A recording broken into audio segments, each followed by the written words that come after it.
नमस्कार, मी Ujjwala शौर्यस cloud kitchen मध्ये मी तुमचं पुन्हा एकदा मनापासून स्वागत करत आहे। आज मी तुम्हाला एक नवीन रेसिपी दाखवणार आहे। पुढच्या बुधवारी गणेश जयंती आहे। सगळ्यांच्या घरी गणपती बाप्पा येणार आहेत, तर त्यांच्या आवडीचे मोदक, उकडीचे मोदक ही रेसिपी मी तुम्हाला दाखवणार आहे। तांदळाचे उकडीचे मोदक। चला तर मग रेसिपीला सुरुवात करूया। सर्वात प्रथम आपण आधी तांदळाची उकड काढून घेऊया। हे मी एक पातेलं ठेवलेलं आहे, त्याच्यात 2 वाटी, ह्या वाटीने 2 वाटी दूध घेतलेलं आहे। ते दूध जरा चांगलं उकळलं की मग त्याच्यात तांदळाची पिठी घालायची आहे। हे बघा, दूध चांगलं उकळलेलं आहे, त्याच्यात 1 चमचा तूप टाकायचं आहे। आता दूध चांगलं उकळलेलं आहे, ह्याच वाटीने मी 2 वाटी ही तांदळाची पिठी घेतलेली आहे, ती याच्यात घालून हळूहळू हलवायचं आहे। गॅस बारीक केलेला आहे।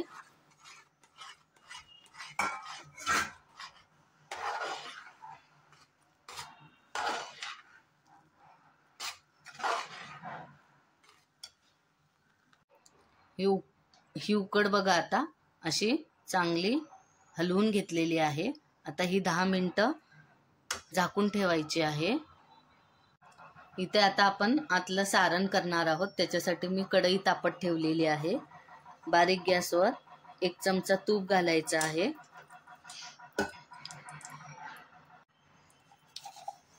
तूप चांगलं कडलं की 1 चमचा खसखस घालायची आहे।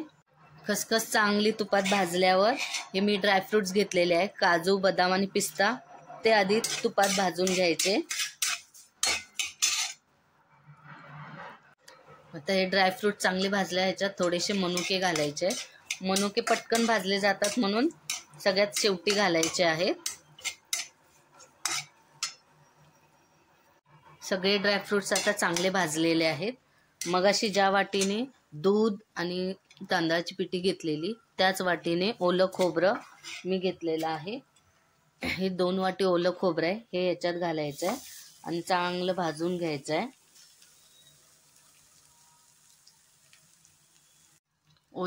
ओलं खोबरं आता चांगलं भाजलेलं आहे। 2 वाटी ओलं खोबरं असलं की 1 वाटी गूळ घालायचा आहे। आता मी हा गूळ घालत आहे। गूळ घालून चांगलं 5 मिनिटं फक्त ह्याच्यात मिक्स करून घ्यायचं आहे। हे बघा, गूळ चांगला विरघळलेला आहे। आता ह्याच्यात त्याच वाटीने पाव वाटी मी खवा घेतलेला आहे, तो मिक्स करायचा आहे। ह्याच्याने खूप छान चव लागते सारणाला। हे बघा, खवा आता चांगला मिक्स झालेला आहे। चांगलं रसरशीत असं हे सारण तयार झालेलं आहे। हे आता एका प्लेटमध्ये काढून थंड करायला घेऊया। ह्याच्यात आता आपण अर्धा चमचा वेलची पूड घालूया आणि जायफळ थोडंसं किसूया याच्यावर। परत हे आता चांगलं मिक्स करूया।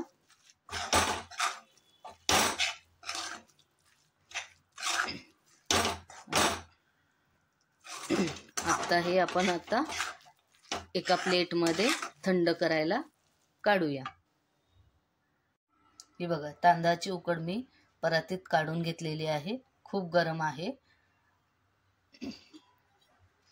या तांब्याला मी खालून तूप लावलेलं आहे आणि हे चांगलं असं गरम असतानाच चांगलं मळून घ्यायचं आहे, म्हणजे मऊ एकदम छान पीठ मळलं जाते।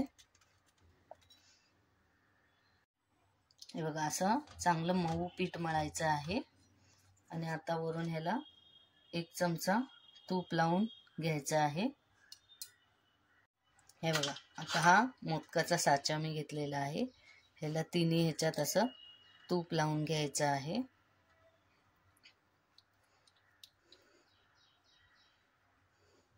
आणि ह्याच्यातला एक छोटासा हे असं बंद करायचं आहे, छोटासा गोळा असा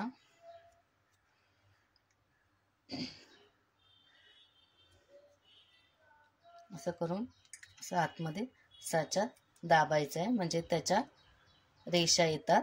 हे बघा, हे असं दाबत दाबत पुढचा असं आतमध्ये हे पीठ घालायचं आहे.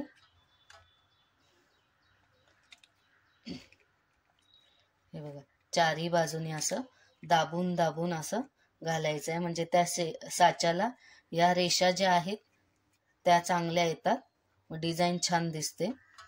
असं सगळीकडून असं घालायचं आहे. व्यवस्थित आतमध्ये बघून बघून करायचं आहे.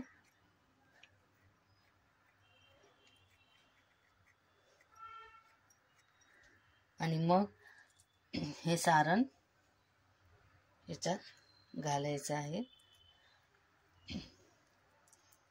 हे बघा, असं दाबून दाबून सारण घालायचं आहे. आणि मग परत छोटंसं पीठ असं हे करून ह्याच्यात कोपऱ्याने असं दाबून दाबून असं हे करायचं, म्हणजे छान मोदक असा डिझाईनचा तयार होतो.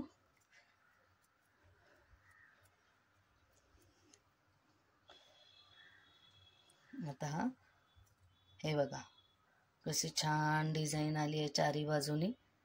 हे बघा, अजून एक मोदक तुम्हाला मी तयार करून दाखवते. हे बघा, असं तूप लावायचं आहे तिन्ही ह्याला.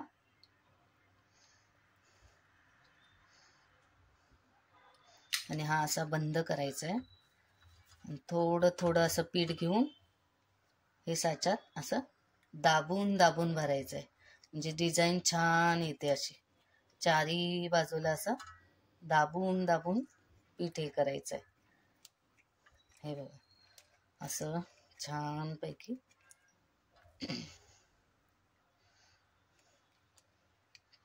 कोपऱ्याला कुठं राहिला असेल तिथे पण असं दाबून दाबून पीठ हे करायचं आहे.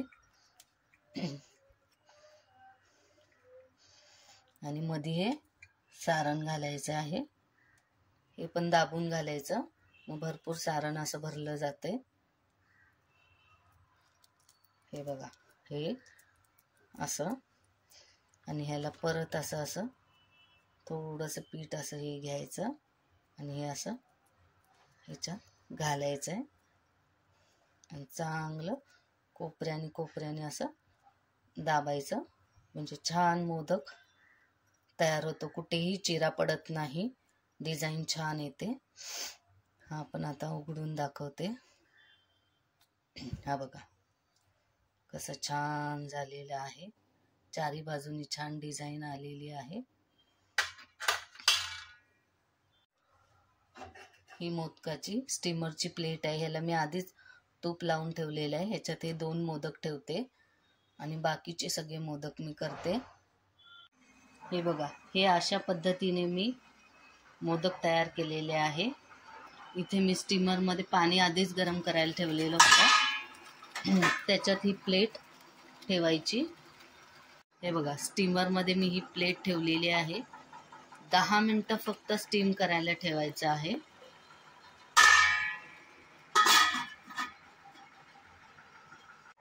हे बघा, 10 मिनटं झालेली आहे. स्टीमर आता उघडून बघूया. हे बघा, छान उकडलेले आहेत. हाताला असे चिटकत नाहीत, म्हणजे उकडून झालेले आहे. गॅस बंद करते आणि छान प्लेटमध्ये काढून ठेवूया. हे बघा कसे छान डिझाईनचे झालेले आहेत. एक तुम्हाला दाखवते आहे. हे बघा कसं मऊसूत एकदम छान झालेलं आहे.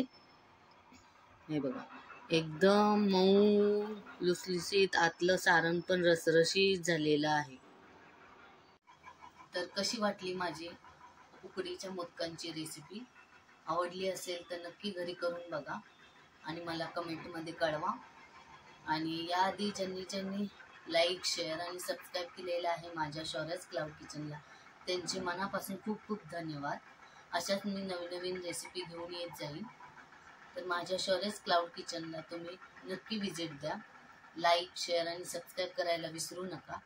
ही देखील रेसिपी तुम्ही करून बघा. आवडली तर लाईक करा, शेअर करा, सबस्क्राईब करा. धन्यवाद.